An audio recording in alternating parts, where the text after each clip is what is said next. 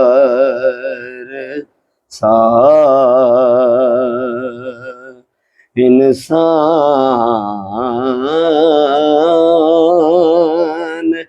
مدینے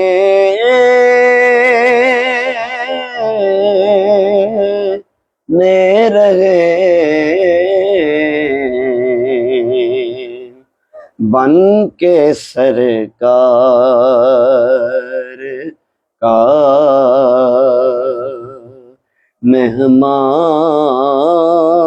مہمان مدینے میں رہے واہ واہ اور یوں ادا کرتے ہیں عشاق یوں ادا کرتے ہیں عشاق محبت کی نماز یوں ادا کرتے ہیں عشاق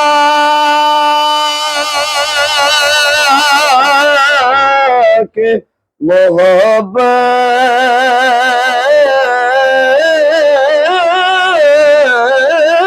کی نماز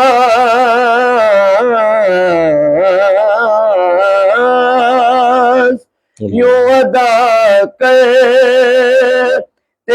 ہیں عشاق محبت کی نماز کہ سجدہ کعبے میں ہو اور دھیان مدینے میں رہے سبحان اللہ سبحان اللہ ان کی شفقت غم کون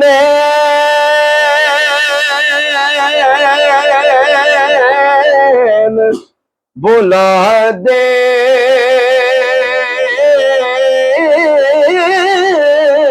دیتی ہے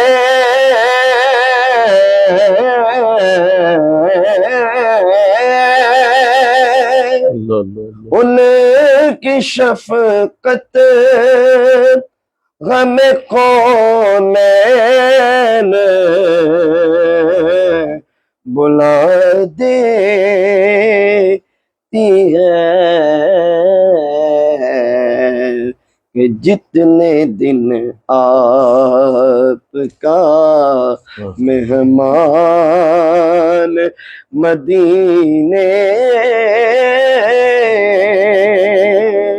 میں رہے اور یاد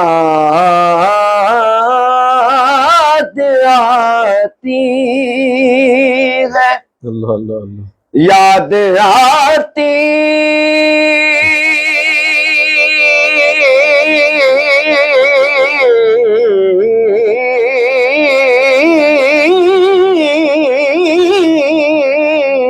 ہے یاد آتی ہے مجھے اہل مدینہ کی وہ بات کہ زندہ رہنا ہو تو انسان مدینے میں رہے زندہ رہنا ہو تو اللہ اللہ انسان مدینے میں رہے اور دور دور دور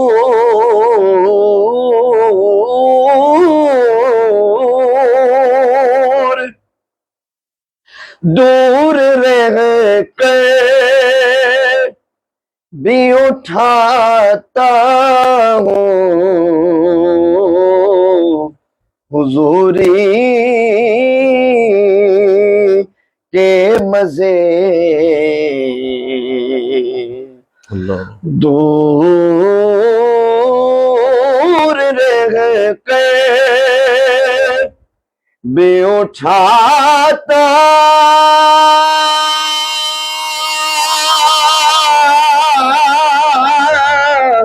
وہ حضوری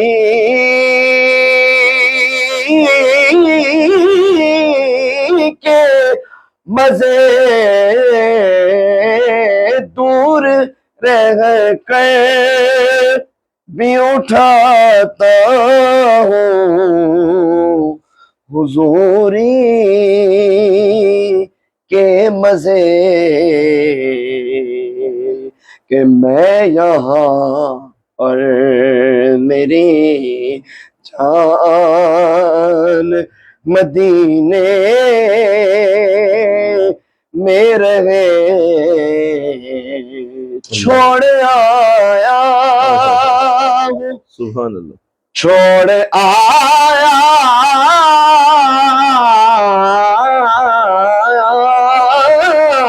ہوں دل و جان یہ کہہ کے اعظم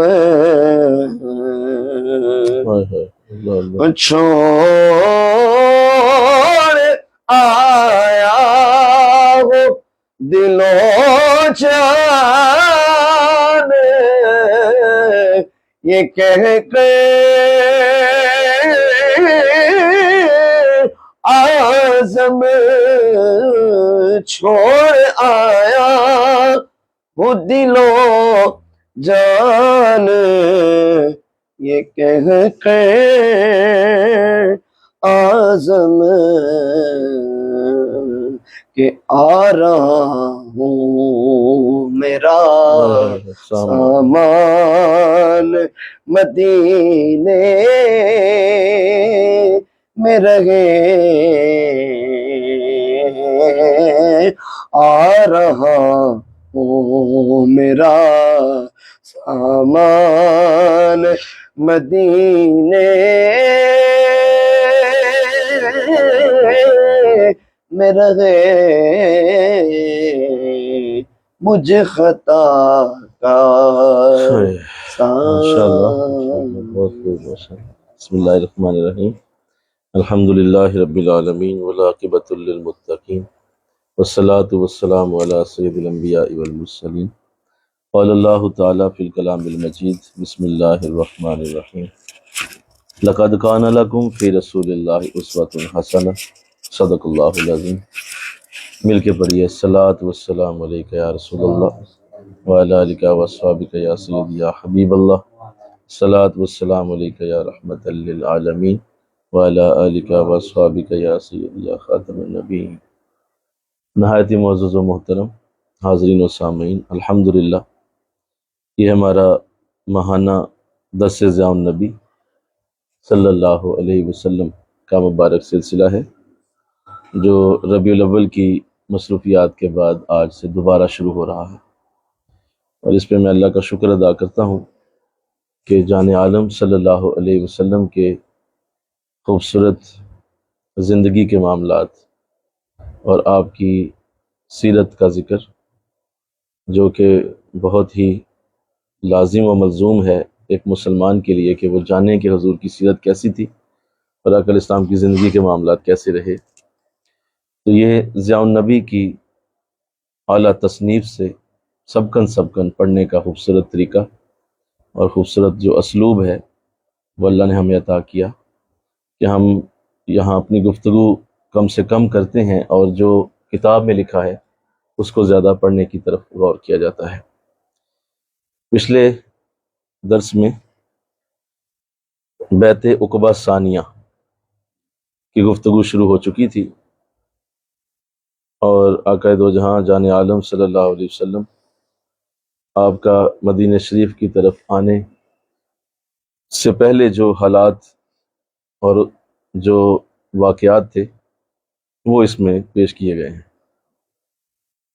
تو بیعت عقبہ ثانیہ یہ بڑی ہی اہم ایک سنگ میل کی حیثیت رکھتا ہے، بہت ہی اہم واقعہ ہے کہ جس کو کسی صورت نظر انداز نہیں کیا جا سکتا کہ مدینہ شریف سے تقریباً 70 لوگوں نے آ کے حضور علیہ الصلوۃ والسلام کے دست مبارک کی بیعت فرمائی، اور انہوں نے پھر آپ کو باقاعدہ مدینہ شریف کی طرف دعوت دی۔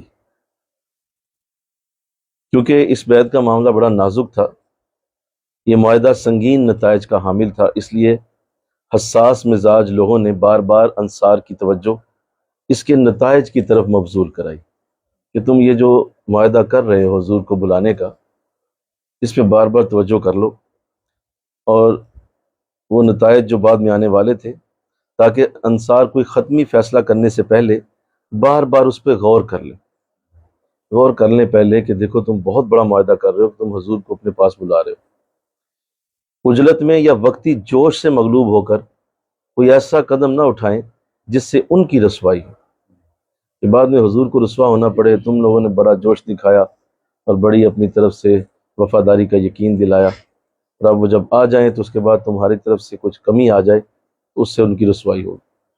چنانچہ آخری مرحلہ میں قبیلہ بنی سالم و اوف کے عباس بن عبادہ بن نزلہ اپنے آپ پر قابو نہ رکھ سکے اور کہنے لگے، اے گروہ خزرج، کیا تمہیں علم ہے کہ تم کس بات پر اس ہستی کے ہاتھ پر بیعت کرنے لگے ہو؟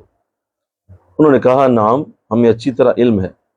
عباس بن عبادہ نے کہا، تم اس بات پر بیعت کر رہے ہو کہ تم ہر سرخ اور سیاہ انسان کے ساتھ جنگ کرو، اگر تمہارا ارادہ یہ ہے کہ جب مصیبتیں تمہارے مال و متاع کو نیست و نابود کر دیں اور قتل و خون ریزی تمہارے رؤسا کا خاتمہ کر دے، اس وقت تم انہیں ان کے دشمنوں کے حوالے کر دو گے، تو ابھی پیچھے ہٹ جاؤ۔ کہ اگر تمہیں لگتا ہے کہ مصیبتیں آئیں گی اور مال و متاع چھن جائے گا اور ایک وقت آئے گا قتل و خون ریزی اتنی ہوگی کہ تمہاری اپنی جانیں بھی ضائع ہو جائیں گی، تو اس وقت کیا تم انہیں دشمنوں کے حوالے کر دو؟ اگر ایسا کرو گے تو ابھی پیچھے ہٹ جاؤ، بخدا اگر ایسا کرو گے تو دنیا میں بھی ذلیل ہو جاؤ گے اور قیامت کے دن بھی رسوا ہو جاؤ گے۔ اور اگر تمہارا یہ ارادہ ہے کہ تم ہر قیمت پر اس معاہدے کو پورا کرو گے، خواہ مصیبتیں تمہارے مال و متاع کو تہس نہس کر دیں اور قتل و خون ریزی تمہارے سرداروں کا کلا کما کر دے، اس کی تم کوئی پرواہ نہیں کرو گے، تو پھر آگے بڑھو، ان کو لے لو۔ بخدا اس میں دنیا اور آخرت کی ساری بلائیاں ہیں۔ سب نے بیک آز جواب دیا کہ مال کی تباہی اور بربادی اور اپنے سرداروں کی قتل و خونریزی کے باوجود ہم ان کا دامن نہیں چھوڑیں گے۔ پھر ان لوگوں نے حضور سے گزارش کی کہ ہمارے اس سار و قربانی کا اجر ہمیں کیا ملے گا؟ حضور نے فرمایا، اس کے بدلے اللہ تمہیں جنت عطا فرمائے گا۔ سب نے عرض کی، دست مبارک کھولیے۔ چنانچہ حضور نے دست مبارک کھولا اور سب نے رحمت عالم صلی اللہ علیہ وسلم کی بیعت کا شرف عظیم حاصل کیا۔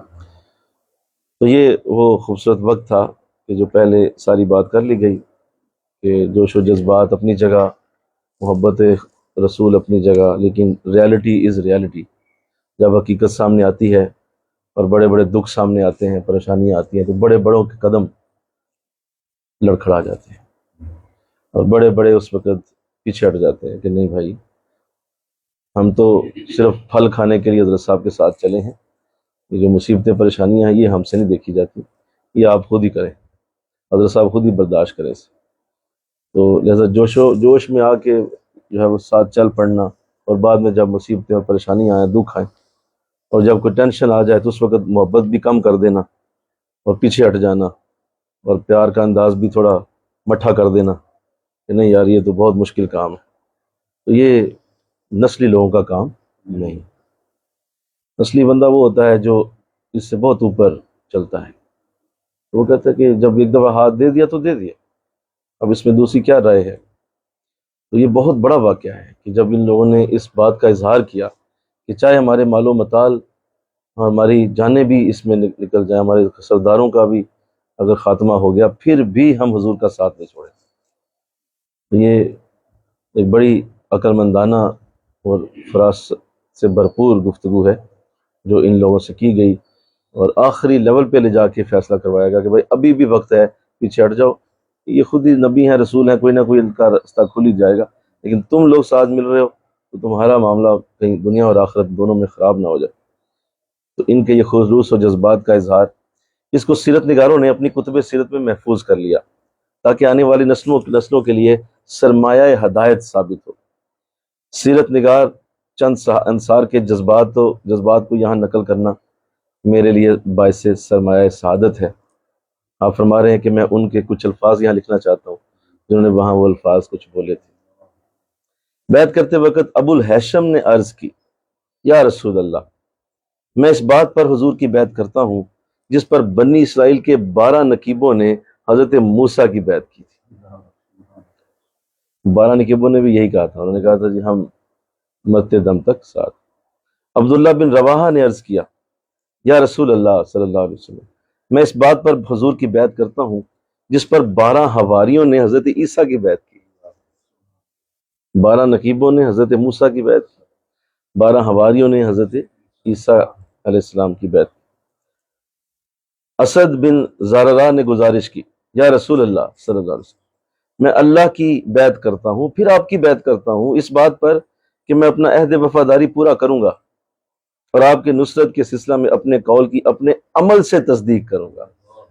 ہائے کیا بات، یعنی میں اپنے قول کی، بولیے، اپنے عمل سے تصدیق کروں، مجھے کسی اور کی تصدیق کی ضرورت نہیں، میرا قول میرے عمل سے ہی پتہ چل جائے گا۔ کیا بات۔ نعمان بن حارثہ نے عرض کی، یا رسول اللہ صلی اللہ علیہ وسلم، میں اللہ تعالیٰ کی بیعت کرتا ہوں اور آپ کی بیعت کرتا ہوں اس بات پر کہ اللہ کے حکم کی تعمیل میں اپنے قریبی اور دور کی ذرا پرواہ نہیں کروں۔ عبادہ بن صامت نے عرض کی، یا رسول اللہ، میں حضور کی بیعت کرتا ہوں اس بات پر کہ اللہ کے معاملہ میں کسی ملامت کرنے والے کی ملامت کی ذرا پرواہ نہیں کروں۔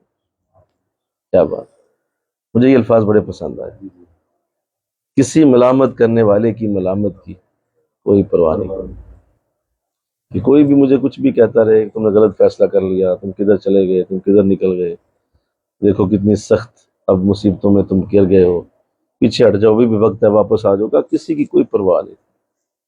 کوئی کتنا ہی مجھ پہ تنقید کرے، کوئی کتنی ہی مجھ پہ جو ہے وہ اپنی عقل مندی کے تیر چلائے، میں اس وقت جب آپ کے ساتھ ہاتھ دے دیا، اب میں کسی طرح پیچھے ہٹنے والوں میں سے نہیں۔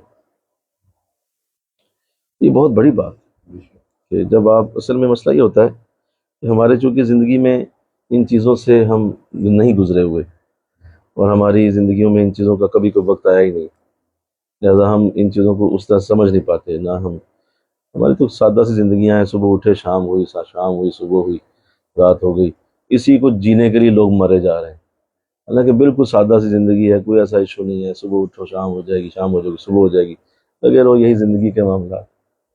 لیکن جن لوگوں نے یہ دن دیکھے اور انہوں نے اس طرح کا انداز حضور کے سامنے پیش کیا، ایسا وقت کم از کم ہمارے لوگوں کو کہاں ملتا ہے کہ کبھی انہیں ایسا موقع ملا ہو کہ وہ کسی طرح ایسے وقت میں آئے ہوں کہ جب ان سے پوچھا جائے کہ بھئی ہاں اب بتاؤ تم جاؤ گے کدھر، اب بتاؤ اس وقت تمہاری جو ہے وہ تمہارا جو ووٹ ہے وہ کدھر گئے، اب کس طرف تمہارا قدم اٹھے گا، کیا اس وقت جب تمہاری حالت ایسی ہو جائے تو کیا حالت ہوگی؟ تو سیرت رسول میں اس کا بھی انداز موجود ہے، جس کہ کہو سبحان اللہ۔ ایسا سیرت رسول میں پورا وہ انداز موجود ہے کہ اس وقت حضور کو کیا کہا گیا، ایسی حالت تھی کہ اب تم نے جانا کدھر۔ تو اللہ اس کی توفیق دے۔ مجھے یاد ہے کہ ایک بار ایک خواب دیکھا تھا،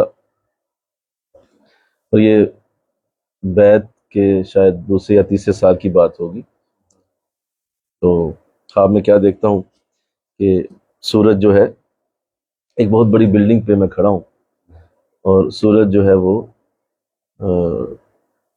مغرب سے طلوع ہوا ہے۔ میں حیران ہو گیا ہوں اور باقاعدہ دیکھتا ہوں کہ سورج مغرب سے طلوع ہو رہا ہے۔ میں کہتا ہوں یہ تو مغرب سے طلوع ہونا، یہ تو قیامت کی علامت ہے، کیونکہ حدیث میں لکھا ہے کہ سورج اس دن بولیے مغرب سے طلوع ہوگا، تو مغرب سے طلوع ہو رہا ہے، یہ تو قیامت ہے۔ اور واقعی میں تھوڑی دیر میں دیکھتا ہوں ارد گرد وہ اس کی علامات شروع ہو جاتی ہیں، بلڈنگیں گر رہی ہیں اور لوگ بھاگ رہے ہیں، اور بڑی میں تیز سے اس بلڈنگ سے نیچے اترتا ہوں اور سیدھا گھر جاتا ہوں کہ گھر والوں کو بتا دوں کہ قیامت آ گئی ہے اور سارے جو ہے نا نکل جائیں ادھر ادھر جہاں بھی۔ یہ ہمارا پیپلز گونی والا گھر ہے، وہاں پہنچتا ہوں، گھر والوں سے کہتا ہوں، گھر والے بھی اٹھتے ہیں، جو سامان سمون تھوڑا سا ہے، بہن بھائی ہیں، والد صاحب بھی ہیں، تو میں ان سے کہہ رہا ہوں نکلیں، آپ سارے نکل جائیں۔ تو وہ کافی جو ہے وہ جسے کہتے ہیں کہ خاص، وہ مجھے یاد ہے کہ بڑی سخت ایک میں نے حالت دیکھی خواب کے دوران ہی۔ تو اب کیا ہوا کہ میں کیا دیکھتا ہوں کہ ہمارے برآمدے میں حضرت صاحب بیٹھے ہوئے، ہمارے برآمدے میں ادھر پرانے گھر میں حضرت صاحب بیٹھے ہوئے کرسی پہ، اور میں انہیں دیکھتا ہوں تو وہ اتنے پرسکون ہیں کہ ان کا چہرہ اتنا پرسکون ہے، اور آرام سے بیٹھے کرسی پہ بیٹھے ہوئے، اور وہی ویسٹ کوٹ پہنی ہوئی ہے اور سر پہ آپ نے ٹوپی پہنی ہوئی ہے، اور بڑا ایک پرسکون سا انداز ہے، اور ہم بھاگ رہے ہیں اور وہ آرام سے بیٹھے۔ تو میں پھر ان کے پاس آ جاتا ہوں اور میں ان سے کہتا ہوں حضور قیامت آ گئی، تو آپ فرماتے ہیں ٹھیک ہے پھر آپ کی مرضی ہے، دیکھ لیں، آپ چلے جائیں پھر گھر والوں کے ساتھ جائیں آپ۔ تو میں کہتا نہیں حضور، میں نے آپ کے ساتھ جانا۔ تو آپ مجھے کہتے ہیں دیکھ لیں، مطلب وہ سارے جا جو رہے ہیں تو آپ چلے جائیں۔ اب پھر مجھے یہی کہتے ہیں چلے جائیں آپ۔ میں نے اس کے من کے نہیں حضور، میں نے آپ کے ساتھ۔ مجھے پھر گھر والے بھی کہتے ہیں کیا کرنا ہے اب، یہاں رہنا ہے، کھڑے رہنا ہے یا ساتھ چلو؟ میں کہا جی آپ جائیں، میں آپ کے ساتھ۔ تو گھر والے نکل جاتے ہیں، میں کھڑا رہتا ہوں۔ تو اتنا میں نے دیکھا بڑا کلیئر۔ اگلے دن میں نے پھر صاحب سے عرض کی، میں نے کہا اس طرح میں نے خواب میں یہ چیز دیکھی۔ اور میں اصل میں اس کے پیچھے دیکھو، یہ دور قیامت کا ایک دور ہے، ہر طرف قیامت آ چکی ہے اور حالات ایسے ہی ہیں، برا حال ہے، اور وہ آپ نے صحیح دیکھا ہے کہ حالات اسی طرح کے ہیں۔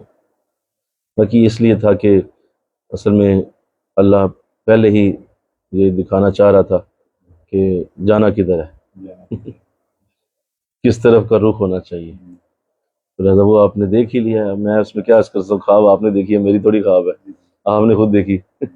میں نے کہا جی میں نہیں دیکھی ہے، تو میں بس ٹھیک ہے پھر، آپ کو نظر آ گیا، مجھے کیا پوچھ رہے ہیں آپ؟ ہنسنے لگے، آپ مسکرانے لگے۔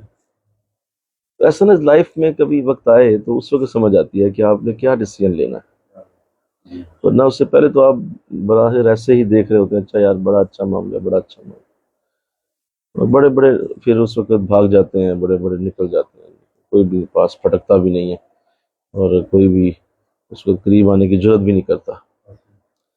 تو ان لوگوں نے کیا خوبصورت لفظ بولے، کیا اللہ نے ان کا مقام پھر بلند کیا، اور یوں ہی نہیں، پھر اللہ نے ان کے لیے رضی اللہ ورضوا عنہ، وہ اللہ سے راضی ہیں، اللہ ان سے راضی ہے۔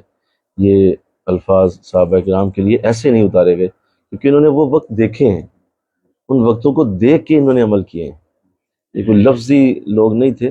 آج آپ کو جو بے راہ روی نظر آتی ہے، جو گمراہیاں نظر آتی ہیں، اس کے پیچھے یہی وجہ ہے کہ ہم لوگوں نے وہ وقت دیکھے کہاں ہیں۔ بغیر دیکھے ہم مسلمان ہوئے ہیں نا، بولو نا، بغیر دیکھے ان چیزوں کو مسلمان ہوئے ہیں، لہٰذا پھر ہمارے اندر یہ کمیاں ہیں اور یہ رہیں گی۔ کیوں؟ ہم نے وہ وقت بدر کس نے دیکھی ہے، احد کس نے دیکھی ہے، خندق کس نے دیکھی ہے، کس نے یہ ہجرت کے وقت دیکھے ہیں، کس نے یہ وہ معاملات دیکھے؟ کچھ بھی نہیں۔ تو جب دیکھا ہی نہیں ہے تو پھر کمیاں رہیں گی۔ لفظی مسلمان جو ہوئے اور بس ایک سنا کے مسلمانی ملی ہوئی ہے، اس وجہ سے یہ رہے گا۔ تو کامل وہی ہے جس نے ان وقتوں سے گزر کے چیزیں لی، کامل وہی ہے، اور اسی لیے صحابہ کرام کے درجے بلند ہیں، صحابہ کرام کی عزتیں بلند ہیں، ان کی رفتیں، ان کی برکتیں زیادہ ہیں۔ اور ایسے تمام وہ لوگ جو کسی حالت سے گزر کے اپنے شیخ کے ساتھ وابستہ ہوئے ہیں، ان جیسا کوئی نہیں، ان جیسا نہیں کوئی ہو سکتا کہ جو کسی حالت سے گزر کے اس میں سے شامل، یعنی کہ اس کو دیکھا، اس کو دیکھا، اس کو دیکھا تو میں بھی بہت فرما بردار، نہیں، ایسا نہیں، حالت سے گزر کر پھر جو برکت ملتی ہے وہ علیحدہ اللہ۔ تو لہذا انہوں نے بڑی خوبصورت الفاظ کہے۔ حضرت سعد بن ربیع نے عرض کی، یا رسول اللہ، میں اللہ کی بیعت کرتا ہوں، حضور سے بیعت کرتا ہوں اس بات پر کہ میں اللہ اور اس کے رسول کے کسی حکم کی نافرمانی نہیں کروں گا، اور میں اللہ اور اس کے رسول سے کذب بیانی بھی نہیں کروں گا، جھوٹ نہیں بولوں گا۔ اس طرح کے ایمان افروز اور روح افزا جذبات کے اظہار کے ساتھ ان دل باختگان جمال احمدی نے اپنے محبوب آقا صلی اللہ علیہ وسلم کے دست مبارک پر یکے بعد دیگرے بیعت کی۔ یہ وہ بیعت ہے جسے تاریخ اسلام میں بیعت عقبہ ثانیہ کے نام سے یاد کیا جاتا ہے۔ یہ وہ بیعت ہے جب اسلام اور اہل اسلام کی بے بسی کا تاریک دور اختتام پذیر ہو رہا ہے۔ اب بے بسی ختم ہونے لگی ہے۔ اب یہ مکے کی وہ جو سخت زندگی ہے اور مکے کے وہ جو سخت حالات ہیں ان کا انجام آنے والا ہے، ختم ہو گیا، اور اب ایک ایسی روشن صبح طلوع ہو رہی ہے جس نے نہ صرف ان خوش نصیبوں کے مقدر کو تابناک کر دیا بلکہ خفتہ بخت انسانیت کو بھی بیدار کر کے ان ابدی عظمتوں اور لازوال رفتوں کی طرف مصروف پرواز کر دیا جس کا پہلے تصور تک بھی نہیں کیا جا سکتا۔ لاکھوں رحمتیں ہوں انصار پر جنہوں نے اس وعدہ کے افہام میں اپنا سب کچھ نچھاور کر دیا اور اسلام کے پرچم کو کبھی سرنگوں نہیں ہونے دیا۔ کروڑوں درود و سلام ہوں اس ہادی برحق مرشد انسانیت اور رحمت للعالمین پر جس نے اپنی دلاویز جمال آرائیوں غریب نوازیوں سے ایک مبارک انقلاب کا آغاز کر دیا اور اسے معراج کمال تک بھی پہنچا دیا۔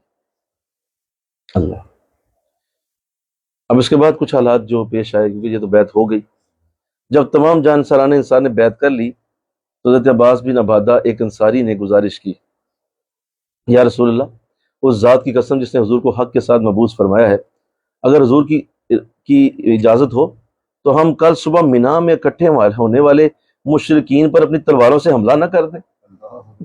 اتنا جوش، یعنی حضور اجازت دیں، اب مینا میں ہم شروع ہو جائیں، کسی کو نہ چھوڑیں۔ مینا بڑا مقدس مقام، حج ہو رہا تھا نا۔ رحمت عالم صلی اللہ علیہ وسلم نے فرمایا ہمیں ابھی اس عمل کی اجازت نہیں ہے، تم اپنے آرام گاہوں کی طرف چلے جاؤ اور آرام کرو۔ چنانچہ ہم چلے گئے اور صبح تک ہم خوب سوئے۔ ساری احتیاطی تدابیر کے باوجود کفار مکہ کے کانوں میں اس اجتماع کی بھنک پڑ گئی۔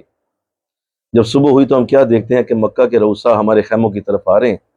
ہمارے قافلے کے چند آدمیوں سے ملاقات کی اور ہمارے ساتھیوں کو کہا کہ اے خزرج والو، ہمیں اطلاع ملی ہے کہ تم یہاں ہمارے صاحب حضور سے ملاقات کے لیے آئے ہو، تو تمہارا مقصد یہ ہے کہ کس طرح انہیں یہاں سے اپنے ہمراہ ساتھ لے جاؤ اور ہمارے ساتھ جنگ کرنے کے لیے ان سے بیعت کرو۔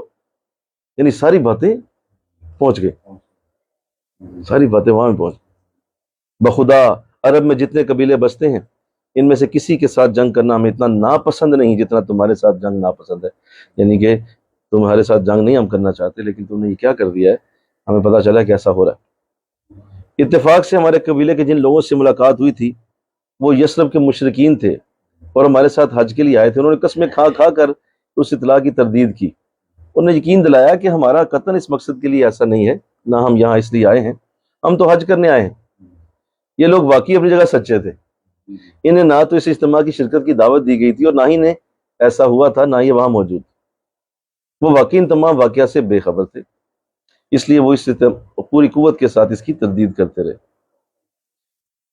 تو خیر، لہذا وہ کفار کے رؤسا جو ہے وہ اپنا اطمینان کر کے واپس چلے گئے اور دوبارہ وہ نہیں آئے۔ تو اس کے بعد حضرت سعد بن عبادہ رضی اللہ تعالیٰ عنہ، ان کا ایک واقعہ ہے جس میں آپ سے بھی پوچھا گیا تو آپ نے بھی حضور علیہ الصلوۃ والسلام کے ساتھ اپنی وفا کا یقین دلایا۔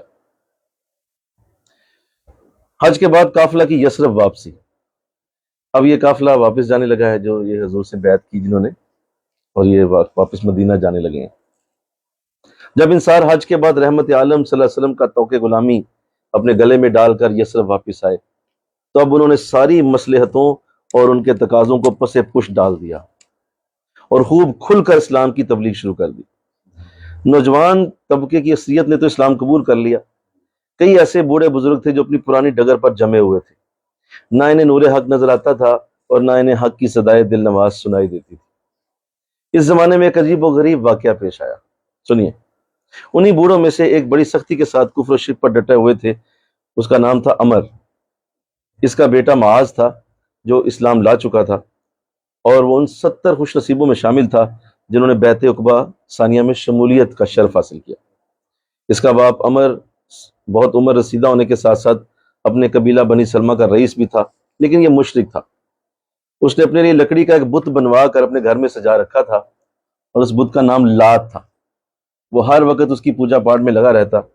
اس کے قبیلہ کے تقریباً سارے نوجوان اسلام قبول کر چکے تھے، خود اس کا بیٹا بھی اسلام قبول کر چکا تھا۔ انہوں نے اپنے باپ کو بہت سمجھایا، لیکن وہ اپنی ضد پر اڑا رہا۔ عمر کے بیٹے معاذ اور ان کے دوست نے مل کر ایک منصوبہ بنایا۔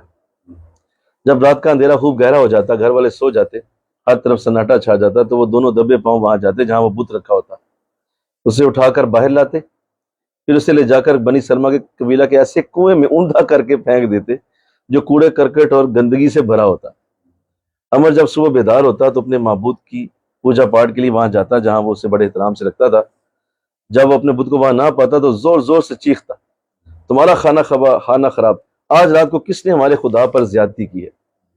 پھر باہر نکل جاتا، اس کو تلاش کرتا، جب کسی گلاست کے گھڑے میں اوندا پڑا ہوا اسے مل جاتا تو اسے اٹھا کر لاتا، غسل دیتا، خوشبو لگاتا، پھر اس کی جگہ پر اسے سجا دیتا اور بڑی حسرت سے کہتا، کاش مجھے پتہ چل جائے کہ کس شخص نے تیرے ساتھ یہ حرکت کی ہے تو میں اس کی خوب مرمت کروں۔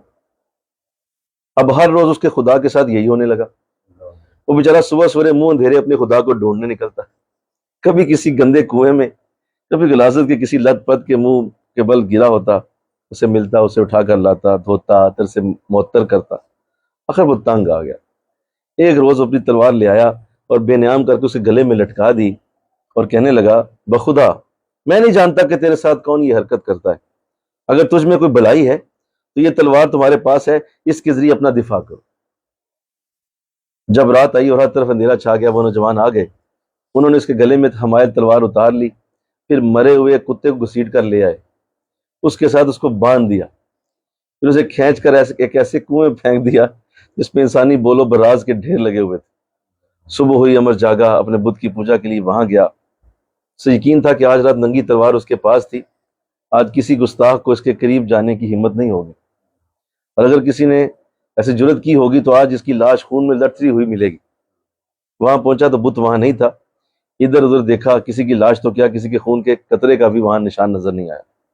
پھر چاروں نے چار اس کی تلاش میں نکلا، ڈھونڈتے ڈھونڈتے کنویں پر پہنچا جسے بدبو کے ببوکے اٹھ رہے تھے۔ جھک کر دیکھا تو ایک مردہ کتے کے ساتھ بندھا ہوا اس کا پرماتما وہاں گرا پڑا تھا۔ یہ عبرتناک منظر دیکھ کر دل کی نگاہوں پر پڑے ہوئے پردے اٹھ گئے۔ اسلام کا روح زیبا اس کا دل موہنے لگا۔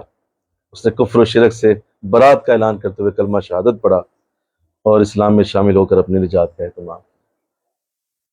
عمر نے چند شعر کہے جس میں اس کے جذبات کی صحیح عکاسی ہوتی ہے۔ بخدا اگر تو معبود ہوتا تو تیری لاش کتے کے ساتھ بندھی ہوئی کنویں میں نہ ہوتی۔ اس ذلت امیز حالت میں تمہاری ملاقات پر صد حیف، اب ہمیں معلوم ہوا کہ ہم تمہارے بارے میں دھوکہ میں مبتلا تھے۔ سب تعریفیں اللہ کے لیے ہیں جو بلند ہے اور بڑے احسانات والا ہے، وہ عطا بھی کرتا ہے، رزاق بھی ہے، تمام اہل دین کو جزا دینے والا ہے۔ اس کی وہ ذات ہے جس نے مجھے کفر سے نجات دی، اس سے پیشتر کہ میں قبر کے اندھیروں میں رہن رکھ دیا جاتا۔ ماشاءاللہ، یوں ہماری الحمدللہ آج یہ جلد دوم مکمل ہو گئی ہے۔ اللہ کا شکر ہے۔ اللہ مجھے آپ کو عقائد و جہاں کی سیرت کی خوبصورت واقعات سمجھنے کی توفیق عطا فرمائے۔ وما علینا الا البلاغ۔ ذکر کی طرف توجہ کیجیے تھوڑی دیر۔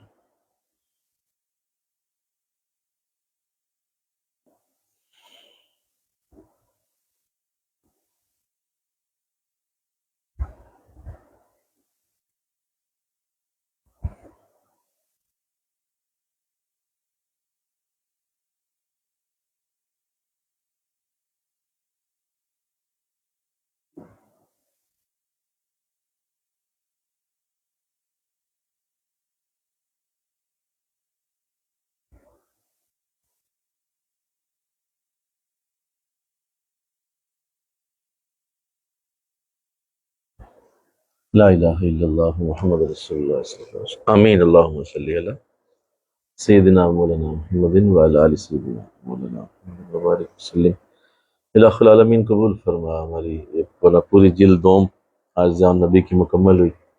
اللہ اپنی رحمت فرما، اور اب جو آگے مدینہ شریف کی حضور کی ہجرت کے بعد کے واقعات جو حضور تشریف لے آئے، ہجرت کا شروع ہونے لگا باب، اب حضور ہجرت کی طرف تشریف لے جائیں گے، وہ مولا سارے معاملات کو آسان طریقے سے سمجھنے کی توفیق عطا فرما۔ مولا اب آگے بھی ہمارے لیے آسانی فرما، اس عظیم سیرت کا ایک ایک لفظ ہمارے لیے برکتوں والا، رحمتوں والا۔